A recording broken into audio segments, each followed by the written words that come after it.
تو ان باتوں کے پیش نظر حضرت عبداللہ ابن عمر رضی اللہ عنہما یہ فرماتے تھے، یہ الفاظ بھی بخاری شریف میں موجود ہیں، کنا نخیر بین اصحاب النبی صلی اللہ علیہ وسلم فی زمن النبی صلی اللہ علیہ وسلم، کنا نخیر بین اصحاب النبی فی زمن النبی صلی اللہ علیہ وسلم ابا بکر ثم عمر ثم عثمان، ہم حضور کے زمانے میں آپ کی موجودگی میں اصحاب کے درمیان یہ کہتے تھے، ہم کہہ رہے ہیں، ہم کہتے تھے یعنی اور بھی لوگ سب شریک تھے، کہ سب سے افضل ابو بکر صدیق ہے، پھر عمر ہے، پھر عثمان رضی اللہ عنہم اجمعین۔ یہ حضرت عبداللہ ابن عمر رضی اللہ عنہ کا نے خود بیان فرمایا، اور اس کے علاوہ بھی اور بہت سے الفاظ موجود ہیں۔ اب کوئی صاحب اگر اتنے جری ہو جائیں، بے باک ہو جائیں کہ ان باتوں کو نہ مانیں کوئی بھی، تو ہمیشہ سے اس طرح کی گمراہیاں امت میں پیدا ہوتی رہی ہیں۔ تو یاد رکھیے گا کہ کسی صحابی رسول کے اس طرح کس بات کو رد کرنا، وہ بھی اعتقاد میں، عقیدے کے معاملے میں، یہ بڑی گمراہی کی بات ہے۔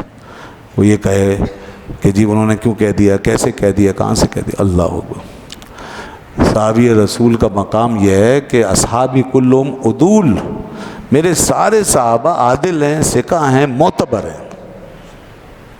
اور محدثین نے اس بات پہ اتفاق کیا ہے کہ صحابہ کرام میں سے کسی پہ تان نہیں ہو سکتا، وہ حجت ہیں۔ وہ جب کوئی بات کہہ دیں گے تو چونکہ ان کے سینے صاف ہیں اور وہ نفسانی کمزوریوں کو حائل نہیں ہونے دیتے دین کے معاملات میں، وہ ہماری طرح نہیں کہ کسی کی دشمنی میں، کسی سے محبت میں، کسی لالچ میں آ کر کے دین کے اندر کوئی بات داخل کر دیں، کبھی ایسا ہو ہی نہیں سکتا۔ اور اللہ نے ان کے ایسا تزکیہ فرمایا ہوا تھا، اور آپ صلی اللہ علیہ وسلم کی صحبت کی برکت سے کہ ان کے نفس پاک ہو چکے تھے، ان کے دل پاک ہو چکے تھے۔ حدیث میں آتا ہے میرے لیے میرے اصحاب کو اللہ نے چنا ہے، ان اللہ اختار علی اصحابی، اللہ نے ان کو میرے لیے چنا ہے۔ اور جو قرآن میں بار بار اللہ نے فرمایا ہے پیارے ان کو پاک کرتے رہیں، جو اللہ کے نبی پاک کرتے ہیں، پاک کرتے ہیں، یزکیہم یزکیہم یزکیہم۔ تو کون لوگ پاک ہوئے؟ یہی تو پاک ہوئے۔ یا آج 1400 سال کے بعد وہ شخص پاک ہوا ہے کہ جو صحابہ کرام کے بارے میں کوئی لب کشائی کر رہا ہے اور ان کے بارے میں اپنی زبان کھولے یا تنقید کرے اور طنز کرے، تو کیا یہ پاک ہوا ہے اس آیت سے؟ وہ پاک نہیں ہوئے جنہوں نے سامنے بیٹھ کر کے حضور کی خدمت میں فیض پایا ہے اور دین لیا؟ تو وہ سب وہ لوگ ہیں جن کو نگاہ نبوت نے پاک صاف کر دیا تھا۔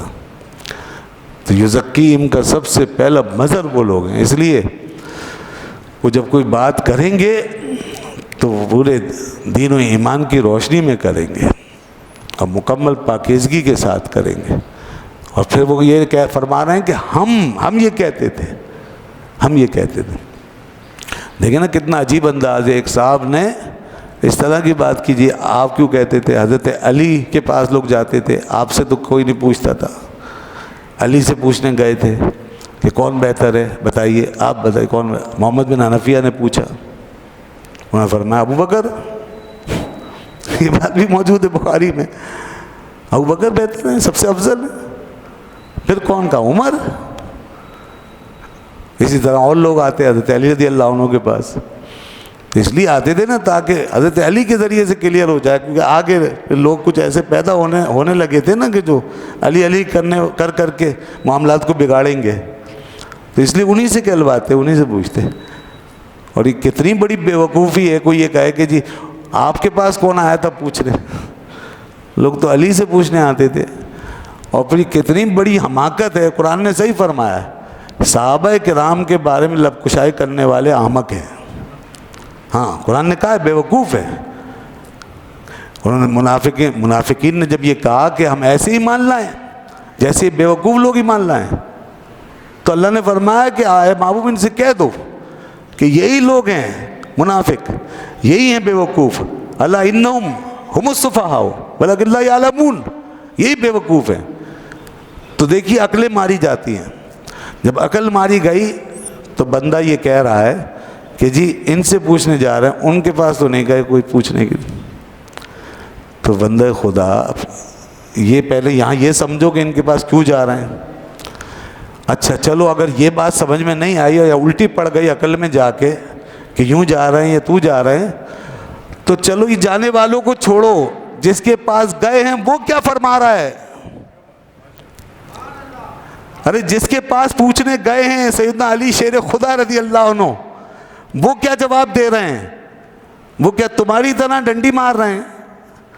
وہ تمہاری طرح بات کر رہے ہیں, تمہاری تائید کر رہے ہیں؟ نہیں, وہ فرما رہے ہیں جب ان سے پوچھا جا رہا ہے, گھر والے پوچھ رہے ہیں, باہر والے پوچھ رہے ہیں, اور آگے پوچھتے ہیں بتائیے سب سے افضل کون ہے, تو صاف کہتے ہیں ابو بکر ہے.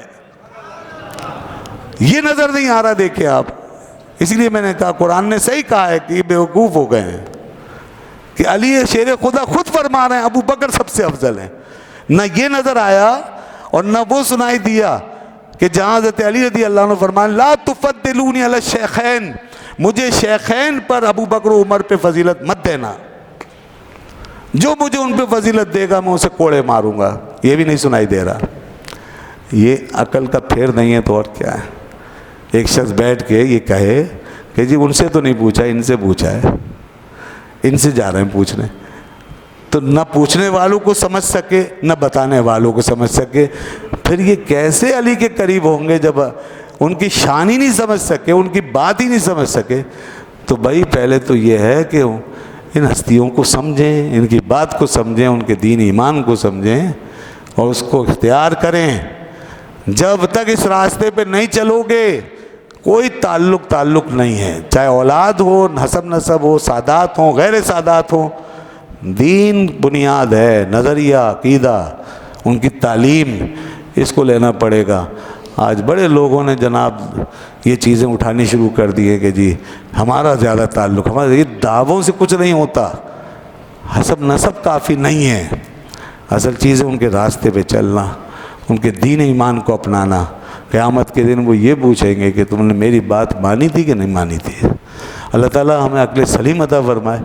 اور دیکھیے جو شخص تھوڑا سا ہٹتا ہے نا ان معاملات میں, وہ پھر آہستہ آہستہ زیادہ ہٹتا ہے, پھر پورا ہٹ جاتا ہے. کل جو حضرات اس طریقے سے بہت زیادہ علی علی علی علی کرتے تھے نا, اور اس میں پھر ایک بالکل ون سائیڈڈ ہو جاتا معاملہ, اور اس طرح پھر وہ دوسرے لوگ, دنیا یہ سمجھتی کہ دوسروں کو مانتے نہیں. پہلے تو چلیے یہاں تک تو کوئی ایسی بات نہیں تھی کہ علی علی کرنا کوئی بری بات نہیں, لیکن بھائی سارے اصحاب ہیں, ان کو سب کو لے کے چلو اور اس طرح شان بیان کرو کہ جو افضل ہے وہ افضل نظر آئے. لیکن پھر ڈس بیلنس کیا اور اس طرح علی علی کر کے اس طرح بیلنس آؤٹ کیا, اور جو افضل تھے وہ گویا کہ پیچھے ہو گئے, ان کا تاثر بدل گیا. تو پھر بھی یہ سمجھا گیا کہ چلیے اندر عقیدے میں تو ہے نا بات. پھر آہستہ آہستہ جناب یہ بات منہ پہ آ گئی کہ علی افضل ہے, علی سب سے افضل. اور پھر اس کے بعد بات یہاں تک پہنچی کہ اب جن صحابہ سے افضلیت کی باتیں ہوئیں, ثابت ہوئیں, آج کل تو چھوڑیے وہاں تک پہنچ گئے جی ان سے پوچھ رہے ہیں آپ کون ہوتے ہیں بولنے والے. صحابہ کرام سے پوچھ رہے ہیں آپ کون ہوتے ہیں بولنے والے. تو سبحان اللہ, دین جو ہے یہ میرے خیال میں پھر کہیں اور سے لے کر آئیں گے. صحابہ نے جو دین دیا تھا تو وہی صحابہ ہیں جنہوں نے یہ دین دیا تھا, وہ یہ بات بھی کر رہے ہیں. تو اب ان صحابہ کے بارے میں اگر عدالت لگائی جائے گی خدا نخواستہ, تو پھر دین کون سی جگہ سے کس سے لے کر آئیں گے, ہم کہاں سے پڑھ کے آئیں گے. یہ اصحاب ہمارے لیے بہت کچھ سب کچھ ہے, اور یہ وہ کڑی ہیں جس سے ہمارا دین سے تعلق جڑتا ہے.